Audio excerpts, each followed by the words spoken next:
Bismillahirrahmanirrahim. E filloj me emrin e Allahut, të gjithë mëshirshmit, mëshirëplotit, e përshëndesim e i qojmë gjithmonë selam dhe përshëndetje më të mirit njerëzimit Muhamedit alayhis salam.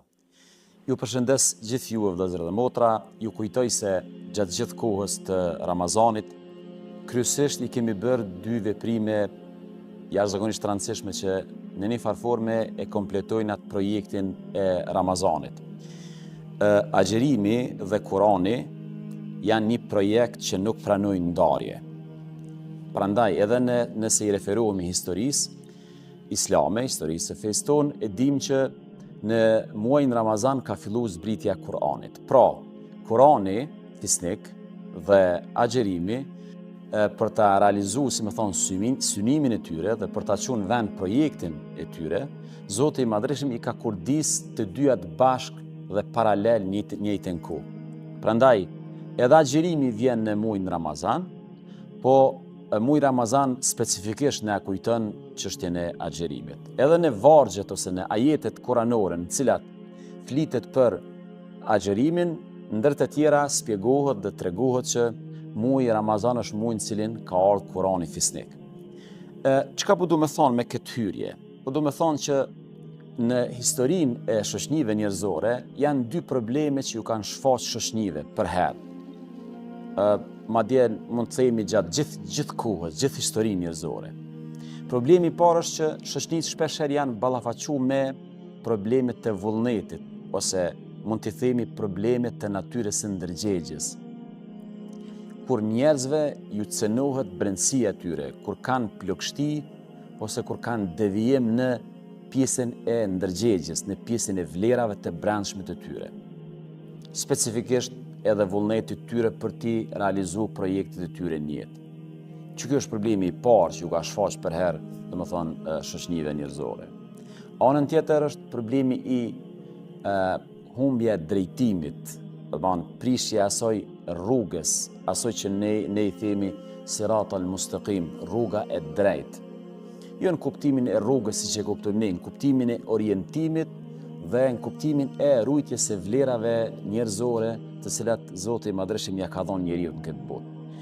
Dhe po ta shiqoni atë kaptinën që ne lexojmë gjatë gjithë kohës në Ramazan, në taravitet tona, është kaptina El Fatiha. Në kaptinën El Fatiha, Zoti i Madhreshëm e përmbyll këtë kaptinë me një lutje që ne ja drejtojmë Zotit. O Zot, udhëzona në rrugën e vërtetë, në rrugën e drejtë, në rrugën atyre që ti i ke bekuar, dhe na ndihmo që mos të bim në dy gabime, në të cilat ranë popujt para nesh. Ata të cilët ti ke shpreh hidhrimin ose e merituan hidhrimin tënd, pse a thu? Sepse ata e dinin të vërtetën, por u mungonte vullneti për ta ndjekë të vërtetën. Ato që shpesh ndëgjojmë në mjetet e informimit, nuk ka vullnet me luftu korrupsionin, shpeshherë keni ndëgjuar nëpër lajme. Domethënë, dihet që ka korrupsion, dihet cila rruga me luftu korrupsionin, por s'ka vullnet, shpeshherë thuhet madje s'ka vullnet politik me luftu korrupsionin. Pra, shpeshherë gjanat dihen, gjanat janë të vizatuara, janë të kristalizuara, por mungon vullneti, domethënë mungon ai shtytsi themelor për ta luftuar të keq ose për ta shtyr përpara një të mirë.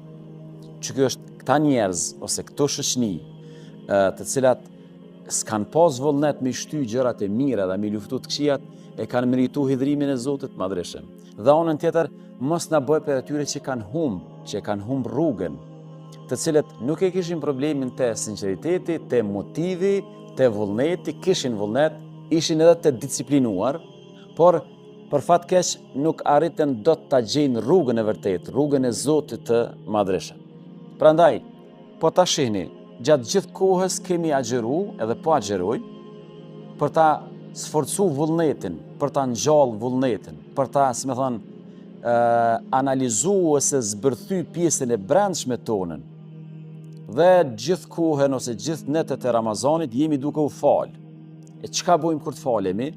Kryesisht në falje, madje ato që e bëjmë edhe me za, që e shprehim me za, është leximi i Kuranit fisnik.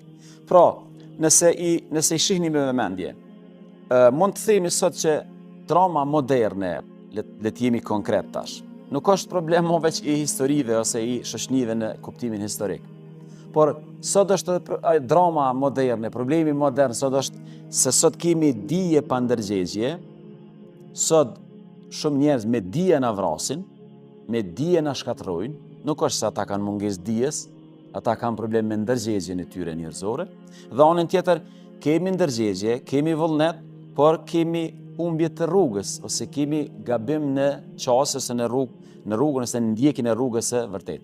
Prandaj Allahu i Madhreshëm e ka parapar Ramazanin si një muaj i cili vazhdimisht ka me i rishqyrtu këto dy çështje dhe vazhdimisht ka me i ripërtri veçanërisht miletit ose ummetit islam, që ata për çdo Ramazan ta rishqyrtojnë rrugën e tyre, ta rishqyrtojnë drejtimin e tyre ka Zoti, të krijojnë konceptet e shnosha, pikpamjet e tyre, domethënë thjesht ajo që ndërlidhet me botën e ideve, dhe ato të rishqyrtohen nëpërmjet Kuranit fisnik, që ne e dini të gjithë se është liber udhëzimi, është liber hidajeti.